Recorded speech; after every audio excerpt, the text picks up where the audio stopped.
La cloche lointaine résonne-t-elle, traverse-t-elle la plaine du tableau et le musée pour venir toucher le visiteur du XXIe siècle, accroché à son téléphone, attaché par les fils de ses écouteurs, prêt à foncer dans le métro pour enchaîner ou mêler travail et plaisir.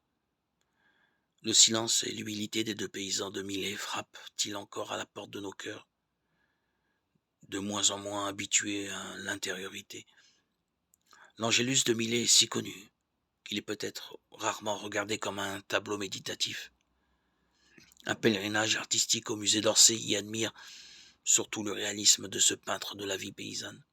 Millet lui-même n'a pas désiré y fixer autre chose qu'un rythme et un rite quotidien, venu de son enfance et des pratiques de sa grand-mère. Elle interrompait son travail au chant pour prier au moment où sonnait la cloche de l'Angélus. Cette prière en l'honneur de l'incarnation qui reprend les paroles de l'annonce à Marie. Et pourtant, l'extraordinaire accueil fait à cette œuvre par le public depuis les années 1880, jamais démenti, repose sur la manière dont le peintre a su faire sentir la paix, qui est le fruit de la prière et le fruit de l'esprit. Un grand calme se dégage des silhouettes immobiles et dont émane d'autant plus une impression de repos qu'elles ont une taille démesurée dans ce tableau, relativement petit.